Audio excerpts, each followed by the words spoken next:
pyramid.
Welcome back. All right. Welcome back to the program. All right, everybody. You're listening to Waxy Brown's Flower Power Hour, brought to you live from the Robust Cannabis Studios here at K-Kid 92.9, right here in the heart of the Grozarks. This show is produced by Route 66 Labs out of New Mexico. We appreciate the work there. Welcome back to the show, everybody. We've got one heck of a show lined out for you. So before we get started, I want to say big ups to Steve for showing up because Tim didn't. No, I'm just kidding. Tim's on the road. Our co-host is on the road, so we want to give him a little bit of jazz out there. Safe travels out there. I know you're listening, Tim. Where's he off to? You know, Justin, do you know where he's at? Justin, where is he off to? I think he's touring retirement facilities for himself. I'm not sure. For himself. Yeah. So Amsterdam? No, that's probably where he needs to go. No, I think he's visiting some family up in the Iowa, Nebraska area. Gotcha. There you go. So big shout out to Tim because Tim's usually here and he holds down a good voice on the show. So we're going to miss him for this episode, but we're going to have a lot of fun. I want to give a great big shout out to all of our listeners out there who are tuning in. We're going to have a great show for you guys. And I want you guys to, as you listen to this week's program, I want you to make sure you think about tuning in for next week's program as well, because we are going to go over micro licensing and what it takes to become one of those 144 license holders here in the state of Missouri in the new micro business license ecosystem that we'll be rolling out here in the state of Missouri. Pretty great opportunities for a lot of folks. And that's over the next 3 years. That 3 rounds. I don't know exactly. Oh, we'll have some experts on here because you'll want to know all the ins and outs. We're going to have all those details. And they've actually pushed up the deadline or the application time to turn in. You betcha. And we're going to have lots of good info that's going to lead people right to where they need to go to get a hold of that data. I want to give a big shout out to Justin down here in New Mexico, Route 66 Labs, my co-host down there. If you're on the interactive Facebook side of stuff or over on the YouTube, we wouldn't have all that magic without Justin doing his Abraca Waxy Brown and getting us all lined out over there. So we appreciate you, buddy. Yep. All right, and go ahead. I was gonna say, as long as your checks keep clearing, I'll keep doing it. Yeah, they are clear. There's nothing to them. So, transparent. We are really transparent on this show, especially in the payments to Route 66 Labs. A big shout out for you, believing in the dream, brother. Hey, but dreams aren't free. So we got a great lineup on the show today. We've got Mary Johnson and Natasha Andrews, both authors from the Courage in Cannabis series, are going to be on the show. We've got some great interviews that Justin did for the Courage in Cannabis series. That's a really cool book that's been put together by Dr. Bridget Cole-Williams, a friend of the show. And you'll find a chapter of mine in there as well. So we're pretty stoked. There's pretty big heads in there. You got Mike Tyson, Ed Rosenthal, lots of really just wonderful characters in there. So you guys look out for that book because it's going to be coming out this spring, and we'll make sure we've got all kinds of links to that all over the place everywhere that we're at. So I also want to go over some Smokey River extracts that we picked up that we're going to be doing some reviews on for the show upcoming. I want to talk a little bit about the flavors that those guys are putting out, as well as a couple other extracts that I ran into over the last few days, including I want to talk a little bit about Vivid. Put out a new cart that I tried, a flavor called Lost Cause. and it's their liquid diamond carts. Just stop. They're ridiculous. It's just like taking dabs. It's wild. And I'm going to talk to you guys a little bit about some cool Missouri news that we've got going on, some stuff happening in the Missouri industry, including the fact that we broke $350 million in sales. First 3 months. In the first 3 months. This is wild out here, man. It's sending shockwaves throughout the whole United States. We're just busting the bank everywhere. And I want to talk a little bit about a grandma in Australia who got arrested over some brownies that were made. So I'm got a good show lined out for you guys. But I want to start off with some kind of local news that's happening in Missouri that I think is pretty wild. I don't know if it's my headphones. Would you turn that back track down for me just a little bit? Thanks, Steve. Okay, so you guys, we legalized here in Missouri, right? Right. So there's just so many jobs, new jobs, right? Like everybody's getting new jobs. There's people trimming over here, and your bud tenders are over here, and just 10,000 jobs here, 5,000 jobs there. But you know that there's actually jobs being lost out there right now because of cannabis? Justin, can you think of anybody whose job will be lost because we legalized? Narcs. You're actually not far from where I was going with this. All right, here we go. Now that recreational marijuana is legal in Missouri, the Springfield, Missouri Police Department is no longer training its police service dogs to detect marijuana. Additionally, one dog trained to detect the drug will be retired from the department soon. So they've stopped all these classes for the dogs to get their snifferoos ready for the cannabis, but they'd still have one dog out there. It says the Springfield Police Department operates a police service dog program which trains single-purpose and dual-purpose dogs. Now, single-purpose dogs, they're only used for just drug detection, and dual-purpose dogs are used for drug protection and for searching, tracking, rescue, things like that. Now, the department's service dogs, as of Friday, included Hank, Ivan, Dutch, Paco, Ronan, and Fox. Now, soon Hank's going to retire. He's going to be replaced by a newly acquired dog, Max, according to the police chief, Paul Williams. The department is currently looking for one more new dog to acquire who will eventually replace Paco. They have to retire the dogs who are the dual-purpose or single-purpose drug dogs because they can't do their job anymore. So it's kind of wild. Following the addition of Amendment 3 to the Constitution in December, the department decided that they're no longer going to train their service dogs to detect marijuana, although they'll still be used to detect other drugs such as heroin, cocaine, and methamphetamine, which, come on, that's what they should have been doing to begin with. Exactly. Don't get their noses too close to that, off though. The street. Yeah, dog gets his nose in some pop. You're not gonna have too many trouble. You get his nose in some cocaine, you might have an issue with the dog. I don't know. Might be careful there. They get their dogs from Tar Heel Canine Training Inc. in Sanford, North Carolina. That's where service dogs for the police come from. North Carolina. That's where they train the canine dogs. It says here Max will be the only donated dog in the program going forward. Yeah. It says here that they've given in-house training to both the dogs and the handlers, and the dogs and the handlers were tested and certified by the National Canine Association, Police Canine Association.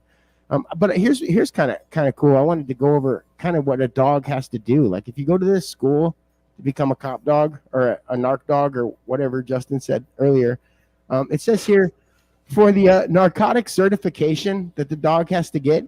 It's administered by the NPCA, that's the National Police Canine Association. And so it says each search is timed, and the canine units have 10 minutes for indoor searches, and they have 8 minutes for vehicle searches, according to the National Police Canine Association rule book. Now, spread over the 5 total search areas, 4 finds will be hidden, 4 things that they have to find. A canine team must locate 3 of the 4 finds to pass that certification. I thought that was pretty wild, man. So we're losing some jobs, but they're it's the dogs, and like they need good homes anyway, and maybe not all dogs need to sniff out cannabis. I'll bet Wilfred just crushed that. Wilfred would be good at finding drugs. Yeah. I don't know that he would. All the paperwork would get filed correctly, and everything that we would need to happen after that. But I could see that being a thing. Well, and it's wild about some of those dogs. So I used to know somebody that was a canine handler for the police department back in Nebraska, and they they have a bag of all the stuff the dog is trained to find. So it includes like human tissue for finding corpses, What? cocaine, methamphetamine. And the one that blew me away was electronic devices. They smell out the glue on like hard drives and thumb drives and all that. And so they go after, obviously, the people that are taking. Hold on. The dogs are sniffing glue. They're sniffing glue, yeah. Okay, go ahead. But they'll go after, obviously, people that are involved in child endangerment, stuff like that. But they also go after financial fraud, because somebody will have a detachable hard drive with all their cooked books, and they'll stick that under their bed, and the dog finds that. So they can find another job doing some good in the community. That's pretty wild, man. I look around. We have 4 dogs hanging out here at K-Kid most of the time. We've got Big Mister, Minnie, you got Daisy, and who am I missing? Trudy. Which one of these 4 dogs do you think would be a dog cop? Minnie. Of all of them? Yeah. She does seem kind of snitchy sometimes, but I don't, and they all like cookies, and so I imagine donuts would be pretty similar, but I don't think we have, our dogs here, they do find the drugs, but it's often just because we're over by the dab rig and they know that that's where we're at. Yeah. But I think it's pretty cool to see these dogs getting to do something else.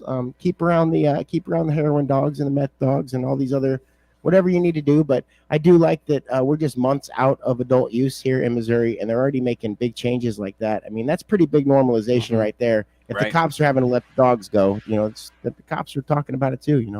It's not such a bad program anymore. There you go. All right, guys, we're going to take a break. We're going to play a little bit of tunes on the FM side. You guys are going to catch some commercials over there on the Facebook Interactive side and the YouTube. We appreciate all of our sponsors, and you guys are going to get to hear from them right now. You guys are listening to Waxy Brown's Flower Power Hour, brought to you live from the Robust Cannabis Studios at K-Kid 92.9.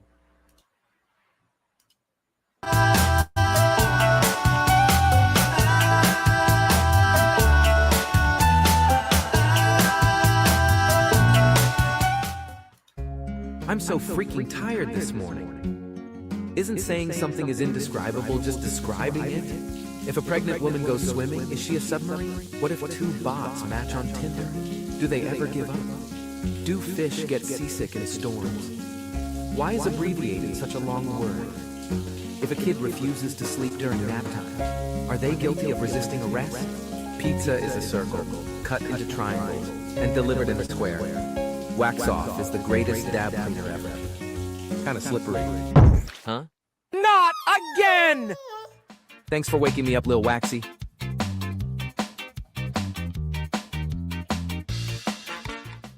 Here we have a prime example of a macaque. His name is Marcus. This particular macaque is bored. He's tired of the same old concert experience. Us too, little buddy. Well, you're in luck, Marcus. Introducing Captain Crossfade, a blend of THCV and CBC. This drink is the life of the party. Energy and focus, as well as an, enhanced experience with other consumables. Marcus is now ready to party all night long. Look at him go. Brought to you by Waxy Brown. Chess is the perfect metaphor for business. You have to consider every angle before you move. You and your opponent have the same rules to follow. Not now, Michelle. I'm recording this ad right now. No, I didn't pick up that cheese you like. Well, I didn't see it when I was at the store. What is that in your hand? Oh, this is that fire concentrate we got the other day? Hell yes, I'll do a dab with you. Why didn't you just say that?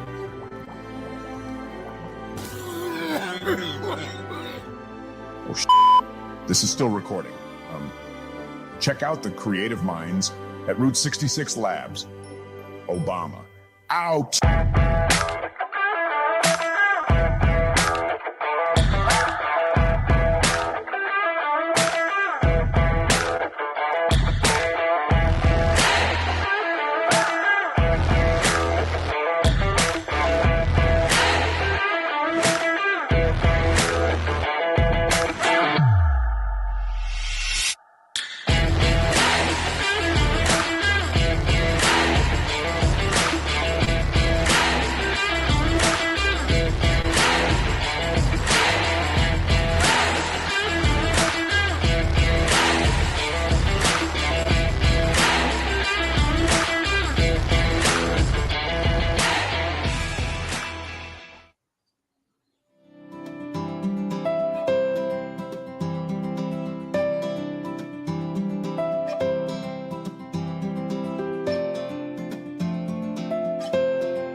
People always ask me, how do you do it? What's your secret? How long did it take? What kind of dedication do you have? How do you do it every day?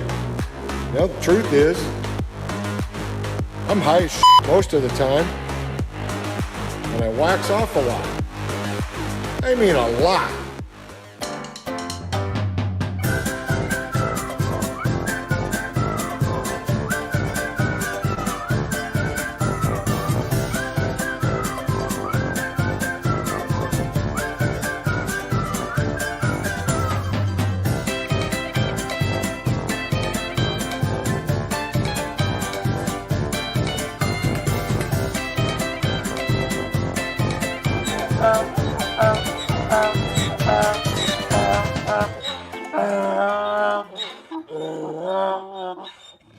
At BesaMe Wellness, we're all about supporting the health and well-being of our community. With a wide selection of locally curated medical marijuana products, we'll help find what works best for you. Don't have a card? Let us help navigate the application process. And if you can't make it to one of our 5 convenient locations, we'll even deliver to your door. Visit us in-store or online at besamewellness.com. Here we have a prime example of a macaque. His name is Marcus. This particular macaque is bored. He's tired of the same old concert experience. Us too, little buddy. Well, you're in luck, Marcus. Introducing Captain Crossfade, a blend of THCV and CBC. This drink is the life of the party. Energy and focus, as well as an, enhanced experience with other consumables. Marcus is now ready to party all night long. Look at him go. Brought to you by Waxy Brown.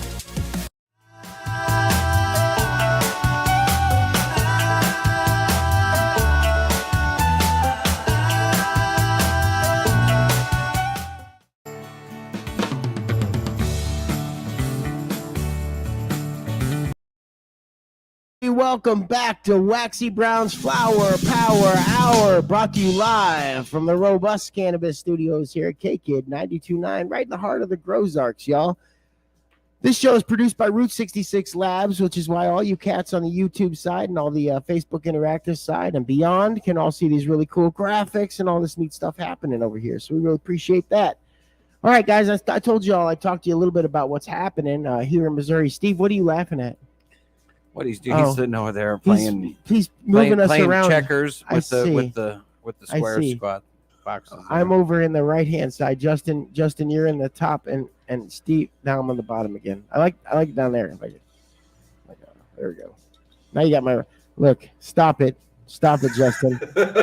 I can't take it anymore. All right, guys, check it out though. If you are on the Facebook and YouTube side, we got some really cool sponsors on that side over there, and I want you guys to peep out those commercials and stuff whenever you're on that side over there. And if you're one of my listeners from one of those cannabis teams out there or one of the shops doing cannabis type stuff and you want to sponsor the show, hit us up. We do have a wonderful way for you to do that and get some really cool visibility as well as support the culture here. We appreciate you very much. All right, so Missouri is making waves, man, across the United States. Every legal state is looking at us now and talking, and every state that hasn't legalized all the way is talking. And when I say legalize all the way, I do mean some of them sitting in the medical arena right now are watching us going, wow, look at them go. So I want to talk about that a little bit. So we're out here in Rolla, Missouri, which is down the road from Vienna, down there where Hippos LLC is at. Hippos, they do sun-grown cannabis out there in the Missouri market. They use some pretty cool technology out there. So I got an article here that's going to include those guys as well as some of the folks from Robust Cannabis are in this article. I want to give big shout out to Robust because they're one of our sponsors here on the show, and we wouldn't have this and be able to spread this kind of information, education, and all these vibes if we didn't have cool sponsors out there helping us do that. So let's talk about the article a little bit. So it says Hippos Cannabis has and this is by Rebecca Rivas from the Missouri Independent. Hippos Cannabis has a 40,000 square foot production facility in Vienna, a town of 600 people, 30 minutes north of Rolla. Now, since Missouri's recreational sales began in February, Hippos out there has added 25 new employees, bringing their total employees up to 70. And that's just out there, not including their dispensaries. They have 3 dispensaries as well that have a full staff. And here's Nicholas Ranella. He's been on the show before. A lot of the employees were born and raised and went to high school in Vienna, and now they're all working together, he says. Hippos also includes 3 dispensaries, like I said there. He said it's a real community at the facility. Now, I'm looking here at these numbers. It says Missouri's recreational marijuana sales came in at $91 million for April. $91 million. That's just rec now, just recreational side.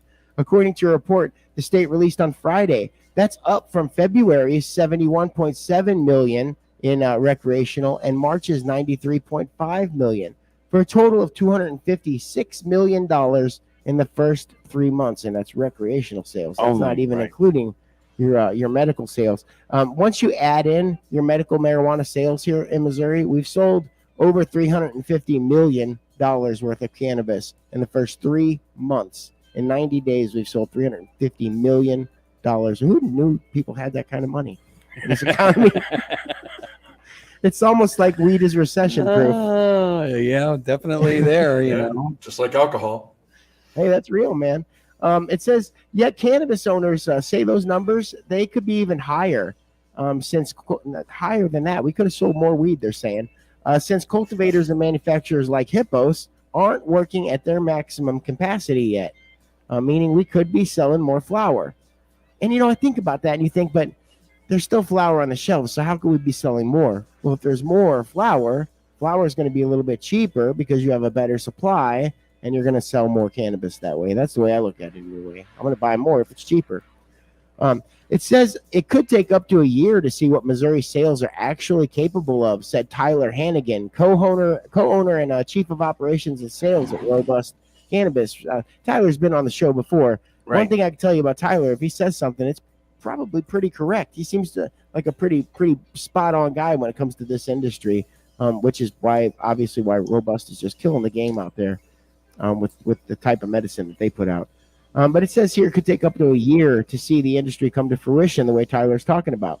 He says that's partially because anytime a cannabis business makes changes to their facility, which all of them have to do, right? Like we have adult use now. They all have to flex. They all have to expand. So it says here that anytime they make those expansions or any changes, it's got to get approval from the state regulating agency, Department of Health and Senior Services. So every little change has to go up that chop chain of command and it has to get approval first. So it's not just like they could just hammer a nail in and start filling pots with soil. It doesn't really work like that.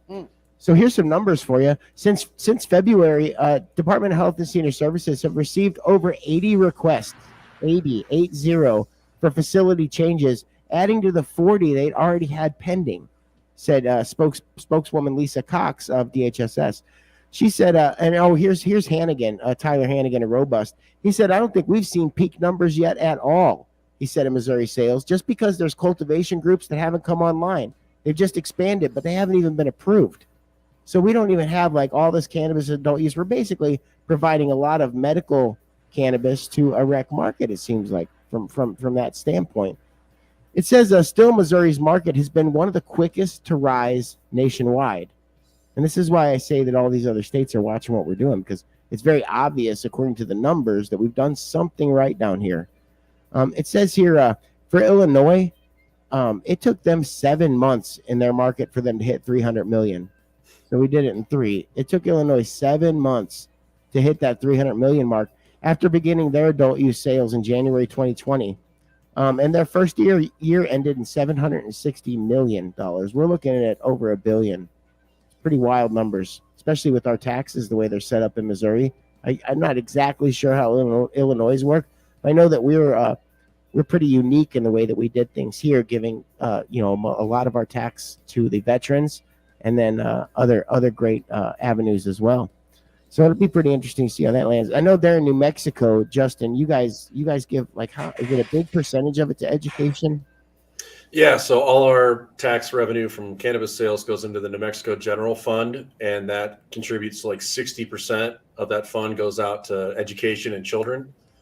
So it's a significant boost to a state that's like dead last in the national rankings for education. So wow. I don't know how we fell 51st behind DC and Mississippi, but we did. So maybe Guam's in there too, for all I know. I don't. Yeah, I mean, but at least it's going towards great things. Some states, I think, do a little bit of stutter stepping with how their taxes end up laying, and I really like the way that ours laid out. So, pretty good stuff. It says here that let's see, a year ago, Robust Cannabis, that's our top sponsors here. Some of our favorite people out there. They had 6 employees, 6, 1, 2, 3, 4, 5, 6.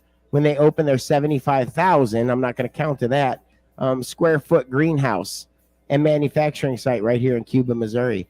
That's an hour north of St. Louis, right across the street from us, basically. Now they have 70 workers, 70. Started out with 6 with 75,000 square feet. Now they're at 70 workers. And of course, it says here they all live close by, which they kind of have to. The company began tripling its production in January, tripling to try and catch up to adult use. And they've hired about 40 people in the last 3 months alone.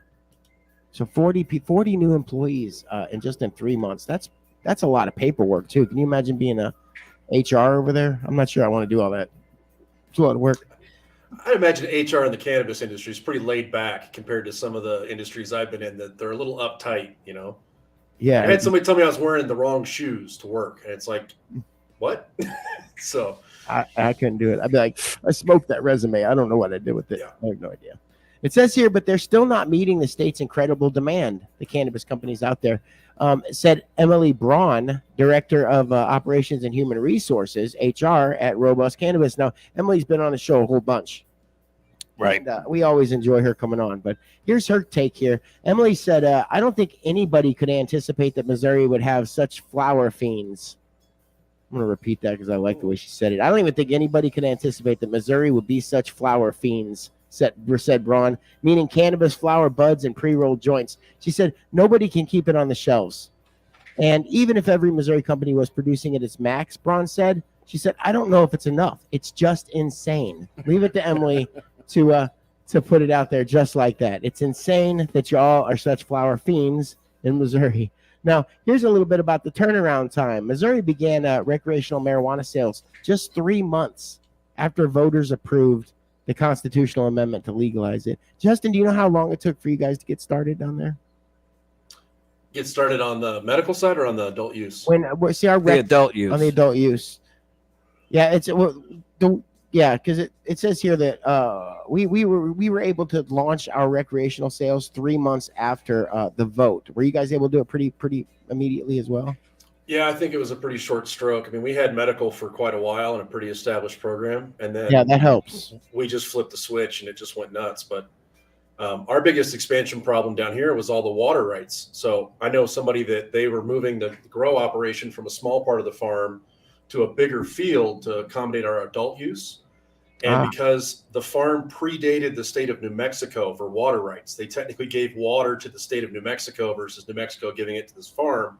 They couldn't find the document that someone's great-great-great-grandmother had, and they canceled their license. So they couldn't have a grow anymore because they were just trying to grow more cannabis, but they couldn't prove water. So That's insane.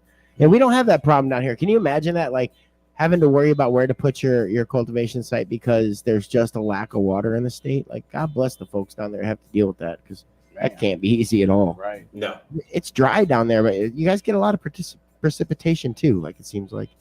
We do and we don't. So it doesn't stick anywhere. You know, it's all sand and rock. So I'm really confused because Justin will send me pictures one day of him sweating and barbecuing on his porch, and the next there's a blizzard in his front porch, and I have no idea how it works.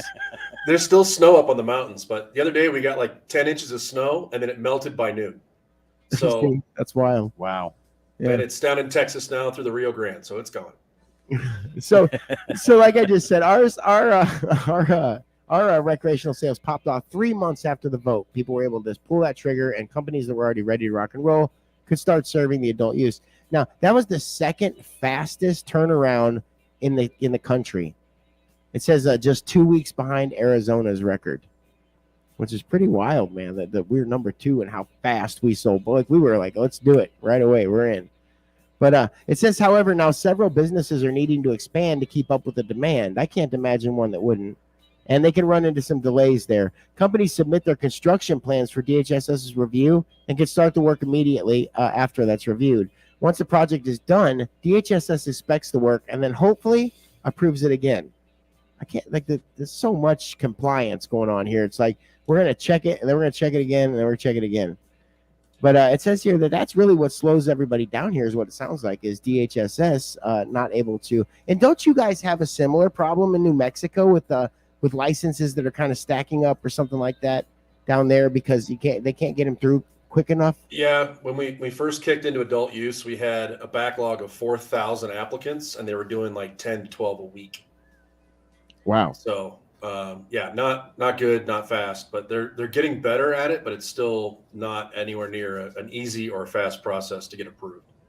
And, well, here's what I do like is that DHSS is being very transparent about what the issues are, which means that if you can, obviously if you can find the issue, you can correct the issue.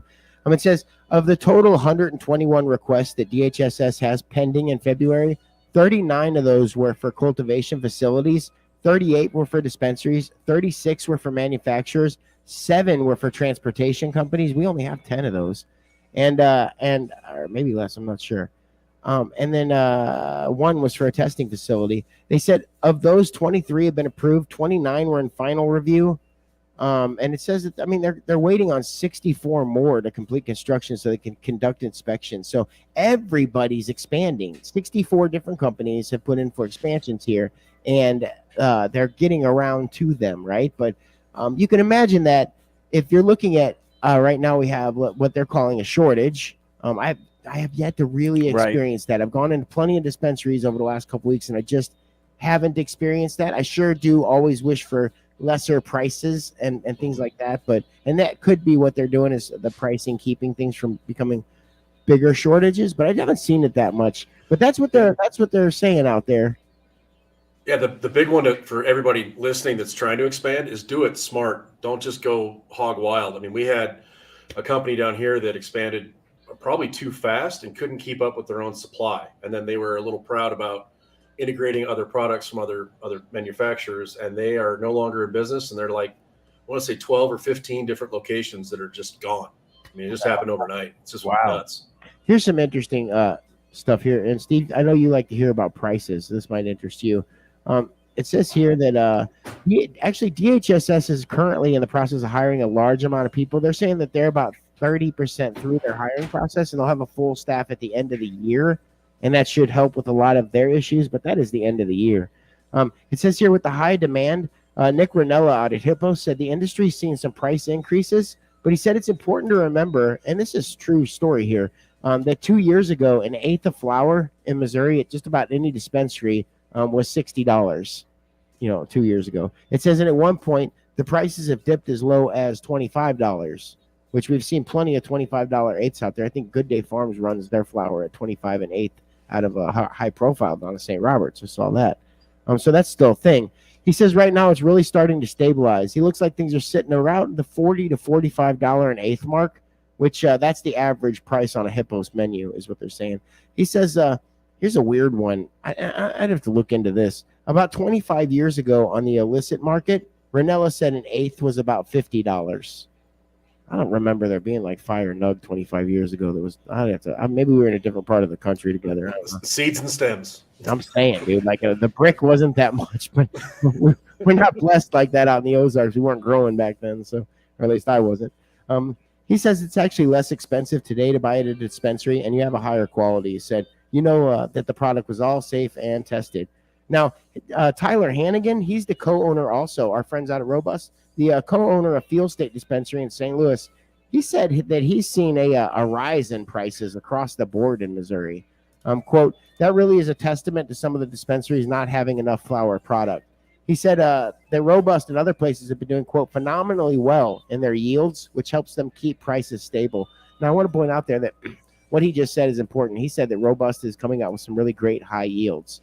That's really quality flower out there. The Robust flower is good organic flower. So I like to see that they're putting out a lot, and because I'm emotional about it. No, I'm just kidding. They're just really good stuff. So he said there's been quite a few that have struggled trying to push the process and are trying to adapt to recreational, causing some supply issues.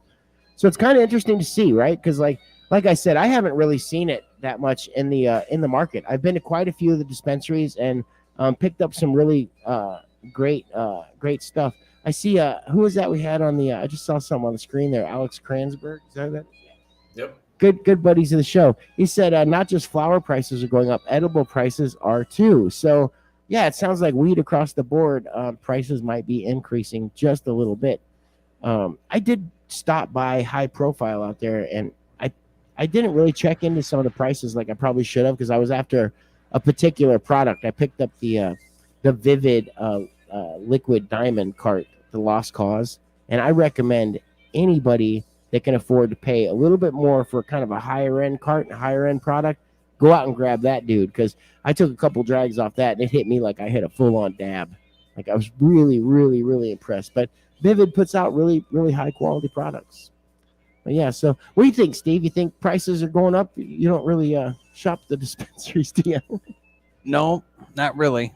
Yeah. So but seeing what people have been bringing in now, a guy came in the other day and shared a little bit of robust rosin, and it was really good. Yeah, they have they care about their hash out there. Right. It's really, and they're doing it right. Like I said a week ago, Monday, we were out there and shot some video and got to check out the actual room where they do the bubble hash and then the pressing and everything. So yeah, and pretty darn cool. I think on our digital side of everything, Justin, we've got some video footage of Robust Gardens, don't we, for folks when they watch the commercial side of stuff?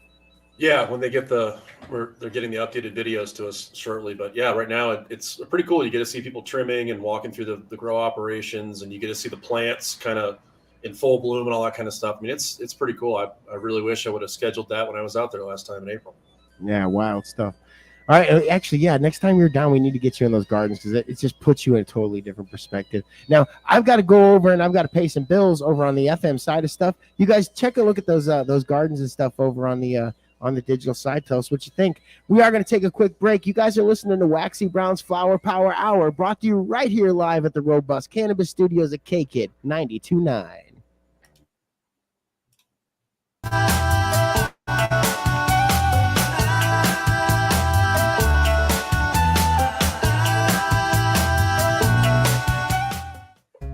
I'm so freaking tired this morning. Isn't saying something is indescribable just describing it?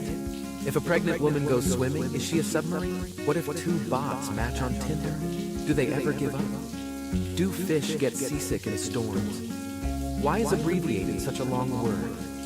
If a kid refuses to sleep during nap time, are they guilty of resisting arrest? Pizza is a circle, cut into triangles, and delivered in a square. Wax Off is the greatest dab cleaner ever. Kind of slippery. Huh? Not again! Thanks for waking me up, Lil Waxy.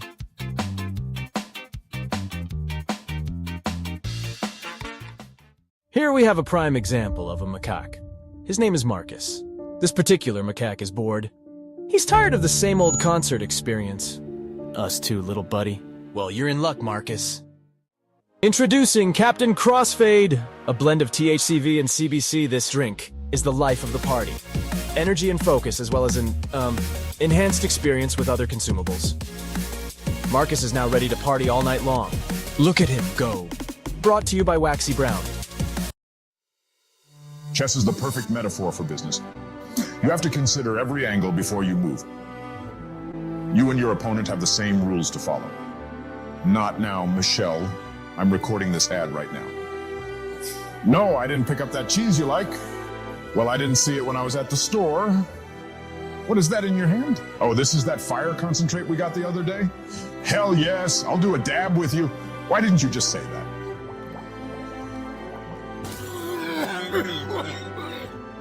Oh, shit. This is still recording. Check out the creative minds at Route 66 Labs. Obama. Out!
or on the North Service Road in St. Clair.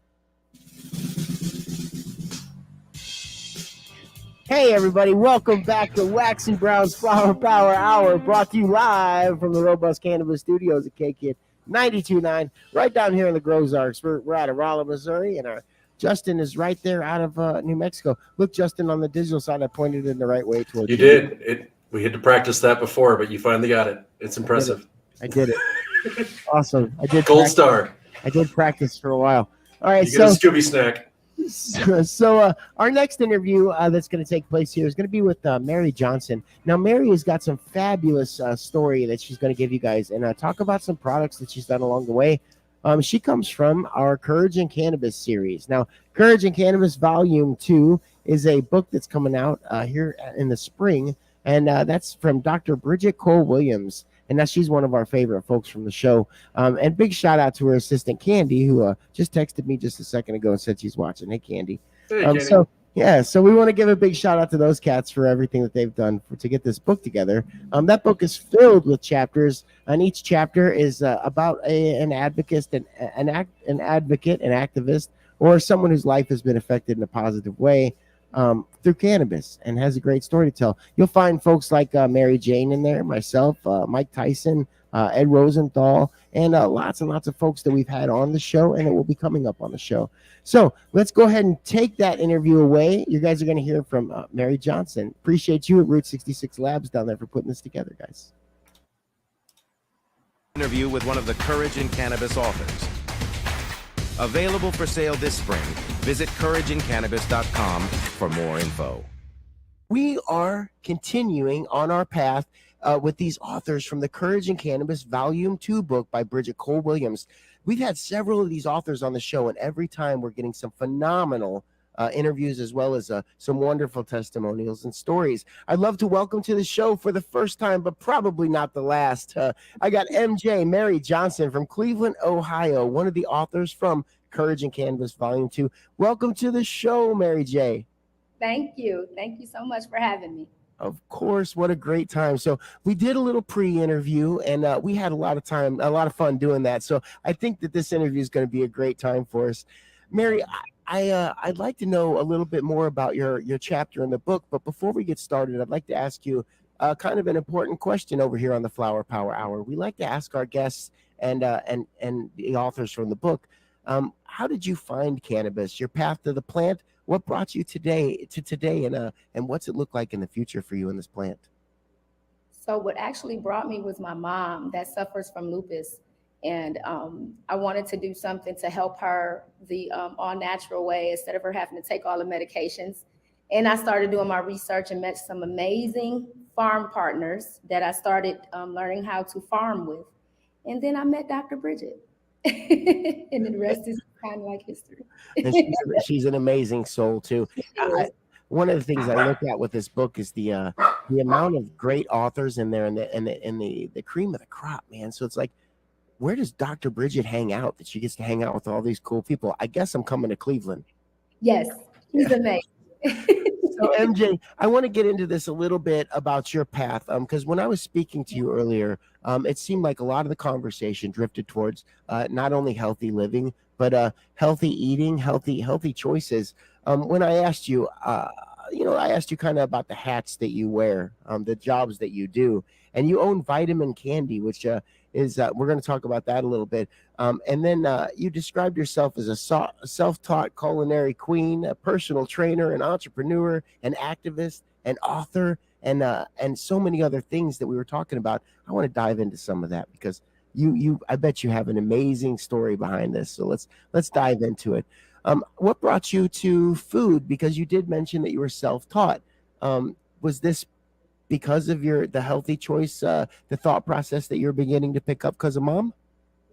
That was part of it. Actually, my mom was my inspiration behind me getting back into the fitness aspect. I was a young student athlete, and I kind of got away from that as I got into my adult years after graduating high school, college, all that kind of stuff. And I wanted to get back into that because it lives in me. And once I got myself back healthy again, I started to pick up clients after becoming a certified personal trainer. And I wanted to take it a little step further and just kind of offer meal prep services for them so that they can get a well-based program to help them keep a lifestyle change versus a temporary fix. Yeah, because that athletic lifestyle, it's kind of a always on the go thing, right? Yeah, yeah. You're either Always. at the gym, on the way to the gym, on the way to the game, on the way to the practice. You know, it's Yeah. very cool. So that's kind of a unique story there. Talk to me a little bit about vitamin candy and then how that started. So vitamin candy started with a cold pressed juice that I made to help me redirect my digestive tract after losing 120 pounds in 1 year. Wow. Yeah. Wow. I've done a lot in 1 year. So That's a I didn't whole want to person. rely on over-the-counter medicines and stuff. So I've decided to do something all natural because I was always into herbalism anyway. And that day vitamin candy was born. I made a juice. It started working for me. I started giving it away at first until one of my friends said, hey, you need to bottle this up. And so I made it the name. Very cool. That's the wild thing is when you hear people talk about gut health, it's like the grossest name for like the healthiest way to fix your own body and all that. And it's it's wild what somebody like with the skill sets that you have can do to help kind of rewire yourself from the inside out and fix yourself. Yeah. But you have to have faith in the process and you have to give it time. It's not I take a smoothie and I'm cured of diabetes tomorrow kind of thing. You know, it's a process. Yeah. Absolutely. Well, let me ask you a question, MJ. So we're on a Cannabis Talk radio show, and we're talking a lot about healthy living here. I have to ask, like all these paths that you have, they're so organic and great, and but how does cannabis fit in? I want to know where the plant fits into your daily routine, if you don't mind. That's a great question, and I spent it several times explaining this to other people. So because of my fitness, after I became a certified trainer, I got real heavy into bodybuilding, and I did a couple shows, and I wanted to stay, active. And I started to, as I got older, I started to like suffer from pain in my knees and stuff like that. And that's how I got into it for myself, because I did, like I said, back again, I don't want to rely on over-the-counter medicines and things. So I recruited a mentee to kind of help me understand more about the cannabis plant before I got myself involved in it. And then I did a mentorship with one of my chef friends, Linda Berry. She taught me all aspects. And then not soon after that, I met Dr. Bridget through my farming partner, Tim Lewis. And we had a podcast for, we were talking about menopause and how the herbalism fits into menopause. And then after that conversation, I had an appointment because I was like, maybe Dr. Bridget can give me more information on how this can help me, with my aches and pains. Because after being on your feet all day and still working out, I'm not lifting as heavy as I used to anymore. What can I do to kind of, take this away? And then I had my appointment, and I ended up doing, I got my medical card, and then I started using some of the cannabis to help me, relieve some of the pain, which was a topical, and then gummies if I needed it, if it was like, depending on the level of pain it was at. How did your body react? I mean, because I know most of the people that I've met that are bodybuilders or competitive fitness people and all that, they are finely tuned machines. I mean, it is measured to the gram what they eat and what they drink, and all the inputs are like high science. How did the cannabis element kick into that? I mean, did your body respond like way better to it than you imagined? Did it take some time, or how did that transition look for you? Or has it just been a part of your lifestyle long enough to where it was just part of it?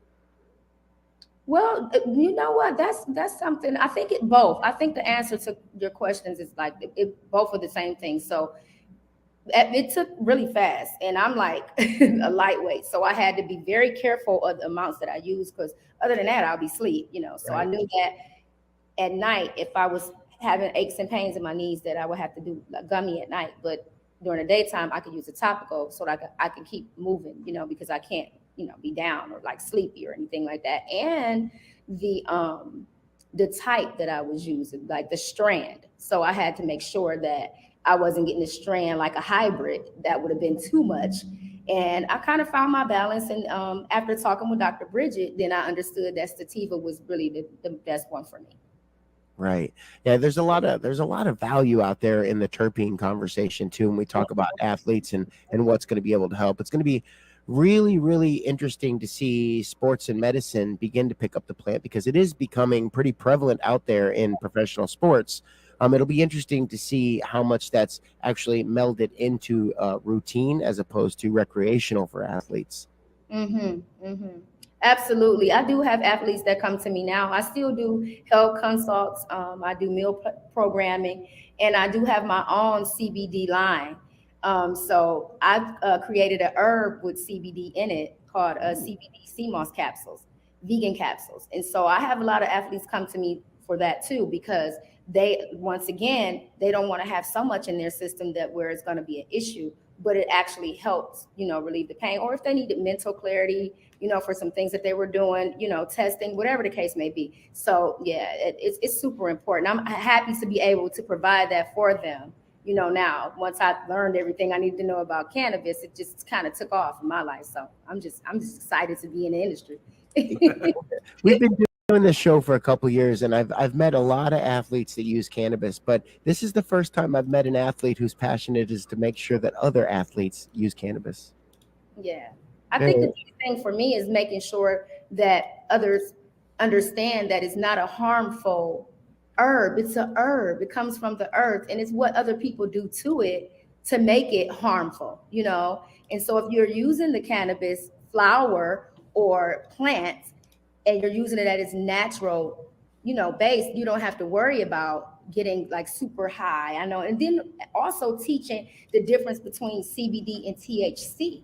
A lot of people don't understand that. And the first thing they see, if they see the plant leaf, it's like, oh God, I'm going to get high.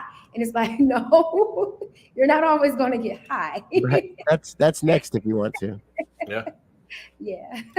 I'll tell you the one that blew me away when I got into the hemp side of things was CBG. Of course. One of our co-hosts who's on vacation right now. We would take some CBG and then he'd go officiate high school football, and Tim is what, 96, I think, 97 years old. Yeah, he's 196. Yeah. 196. Yeah. Wow. He's not, but he's going to be listening to this interview though. So he's going to be really mad. But it gave him the energy and the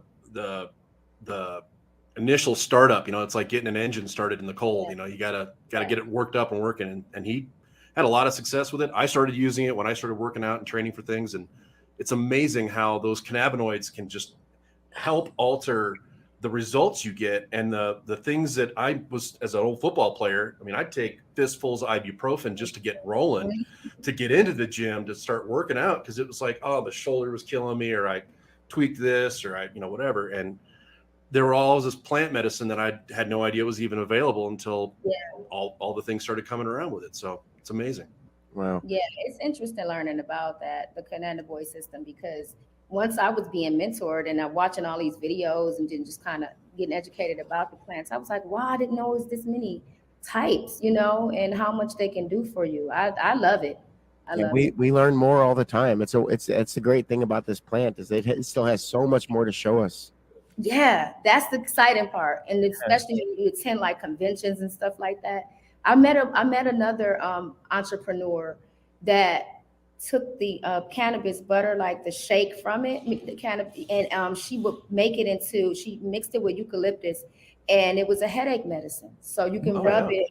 Yeah, you can rub it anywhere on your temple, and because it's hitting the bloodstream immediately, now your headache is gone. So it's so many different things that we can still learn. I'm excited to learn more. Yeah. I'm gonna need some of that. That sounds great. Yeah. Okay. So I want to talk about the book for just a second, MJ. So Courage in Cannabis, Volume 2. You're one of the authors. You're gonna get to tell your story to these readers. I have a question for you, and I've asked a couple of the authors the same thing, and I've gotten some wonderful responses. I'm a reader, and I open up this book and I get to your chapter. What is it that you want me to walk away with? Well, honestly, my chapter is really focused more towards women who go through, women that's going up into their 40s and crossing over on that second path of their life, that next,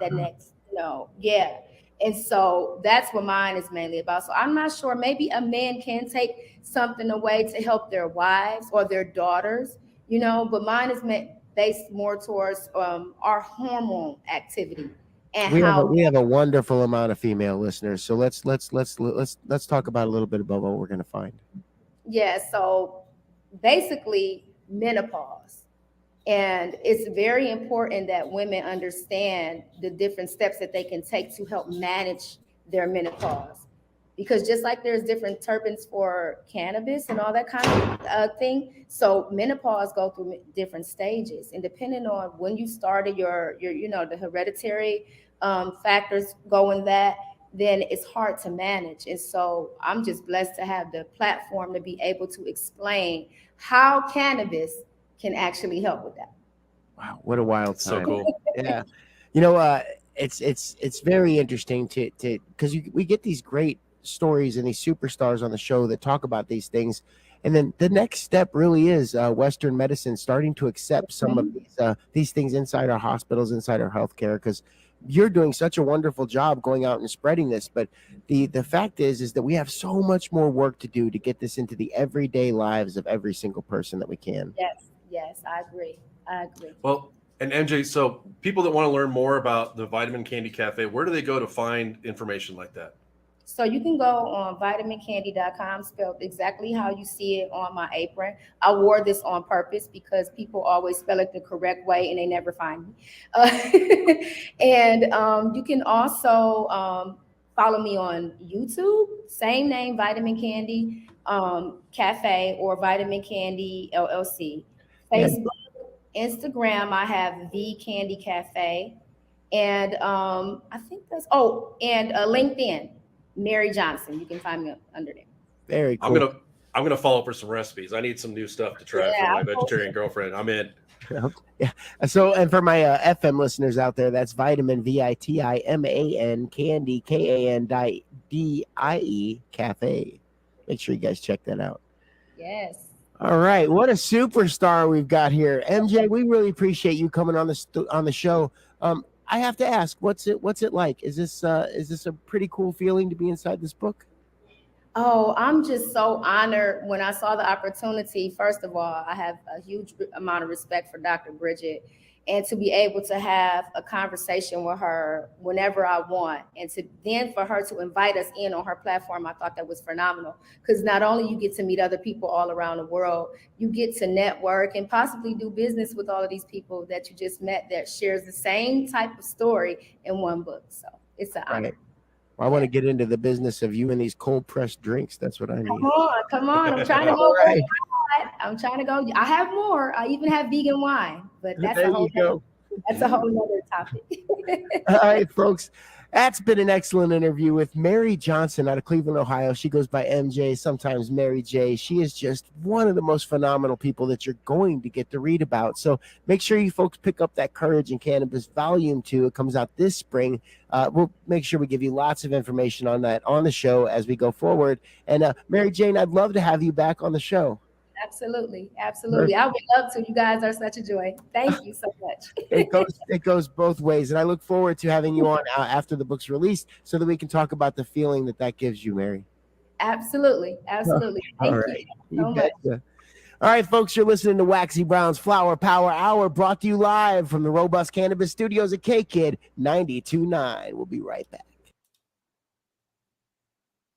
Hey, everybody. Welcome back to the program. That's right. You just heard it. It's Waxy Brown's Flower Power Hour, and we are brought to you live from the Robust Cannabis Studios here at K-Kid 92.9. What a great interview. I want to give a big shout out to the whole team over there at Courage in Cannabis Volume 2, Dr. Bridget Cole-Williams, Candy, as well as all the superstars in that book. What a wild time. Actually, Justin Candy told me she wants to come on the show as well and tell her story, so I sure do look forward to that happening. Absolutely. Awesome stuff. All right, folks, we are going to go catch up on a couple bills, and when we get back, I want to talk about some trouble in Grandma's kitchen, as well as some cannabis that did not disappear in the Bermuda Triangle. You guys are listening to Waxy Brown's Flower Power Hour, brought to you live from the Robust Cannabis Studios at K-Kid 92.9. Supporting the health and well-being of our community. With a wide selection of locally curated medical marijuana products, we'll help find what works best for you. Don't have a card? Let us help navigate the application process. And if you can't make it to one of our 5 convenient locations, we'll even deliver to your door. Visit us in-store or online at besamewellness.com. Here we have a prime example of a macaque. His name is Marcus. This particular macaque is bored. He's tired of the same old concert experience. Us too, little buddy. Well, you're in luck, Marcus. Introducing Captain Crossfade, a blend of THCV and CBC. This drink is the life of the party. Energy and focus, as well as an, enhanced experience with other consumables. Marcus is now ready to party all night long. Look at him go. Brought to you by Waxy Brown.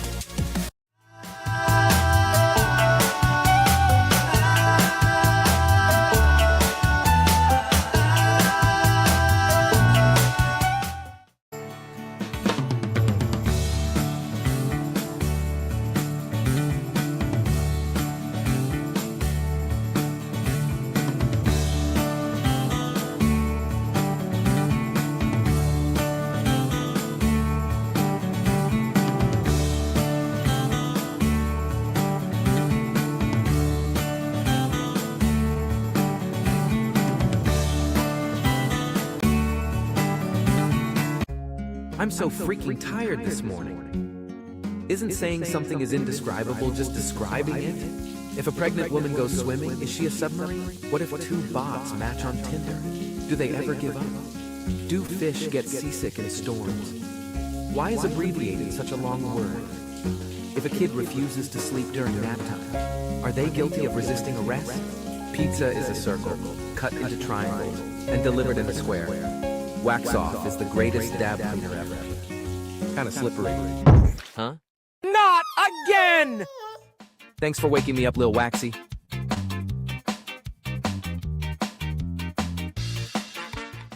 Premium brand.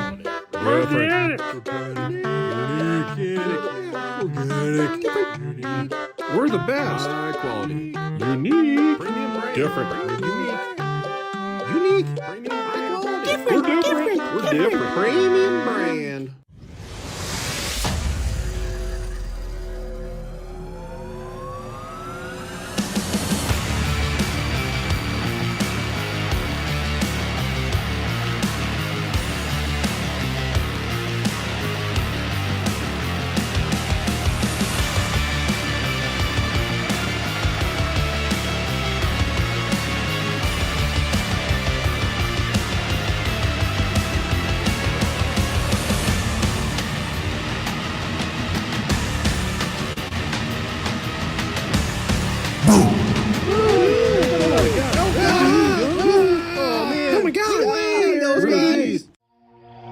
Listen to the sound of my voice. You are getting sleepy. You want to wax off. You need to wax off. Donde está la biblioteca? Where is the library? You will wax off as soon as you can. Wax off. Good. Wax off. Here we have a prime example of a macaque. His name is Marcus. This particular macaque is bored. He's tired of the same old concert experience. Us too, little buddy. Well, you're in luck, Marcus. Introducing Captain Crossfade, a blend of THCV and CBC. This drink is the life of the party. Energy and focus, as well as an, enhanced experience with other consumables. Marcus is now ready to party all night long. Look at him go. Brought to you by Waxy Brown. Chess is the perfect metaphor for business. You have to consider every angle before you move. You and your opponent have the same rules to follow. Not now, Michelle. I'm recording this ad right now. No, I didn't pick up that cheese you like. Well, I didn't see it when I was at the store. What is that in your hand? Oh, this is that fire concentrate we got the other day? Hell yes, I'll do a dab with you. Why didn't you just say that?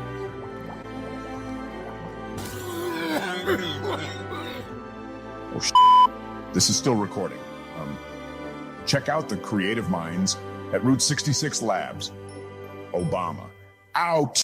Yo, what's up? My name is Klaus, and I'm very excited to be a part of Team Wax Off with the commercials. My man Carlos is the guy who pushes the button on the camera, but I'm really the creative genius. So what I like to do with products is I put them in places where people can understand how they work. With Wax Off, this is very easy. I got a filthy, gross pipe, and I put Wax Off in it. It's so simple. Pour it in sexy, Carlos. So just pour it a little side. No, that's too... Carlos, that's too sexy. Dial it back. Okay, Carlos, pick it up and shake that. Shake it like a Polaroid picture, you little... Okay, now take it and rinse it out with water. It's been too long. Wash it. Okay, now Carlos, bring it back and show them the clean one. Okay, there it is. And there it is. It is clean and sexy. That is it. We're done now. Enjoy the photos. And buy Wax Off, because it is super sexy. A Vidal Toodles, everybody.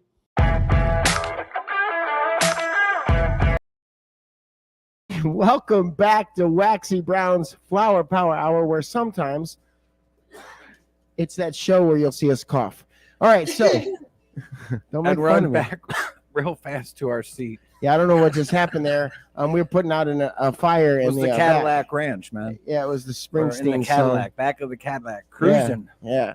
So welcome back to the show. We do appreciate y'all. Welcome back.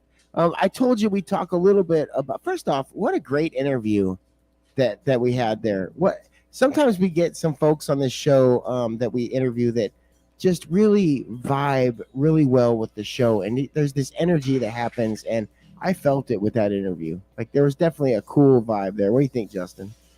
Yeah, it's definitely something where people like, oh, I'm just going to jump on the FM dial. And then you get on there and it's like, how many people are listening to me right now? And I can't say what words that I normally say all the time. And people Yeah. freak out, and it's fun. But when people just feel comfortable, it's awesome.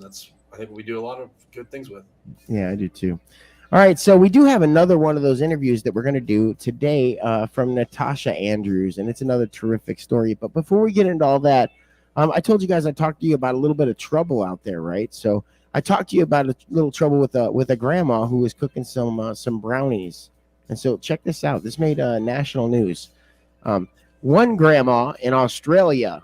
Now, Australia is still under prohibition. They're trying to unravel their prohibition as we speak, which we see happening all over the United States. But we want that to happen in all kinds of other countries, too, including home of our friend Wilfred from the show, Jason Gann, out there in Australia. I think he's in Spain right now. One grandma in Australia found healing benefits through cannabis-infused butter. Who'd have known? But it backfired on her when her teen great-grandson used it to bake cupcakes and shared them at school.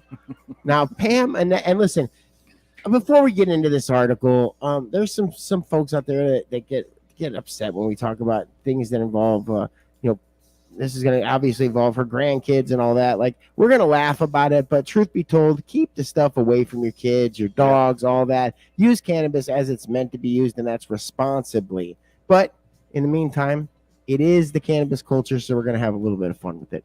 So the Adelaide Advisor reports that Bickerton made the cannabis-infused butter to control her sleeping disorder. The great-granny couldn't sleep. Yeah. And it worked. And the jury heard it in April 19th court hearing. This just happened. So the day before 420, she's hauled her great-granny butt into court over some brownies.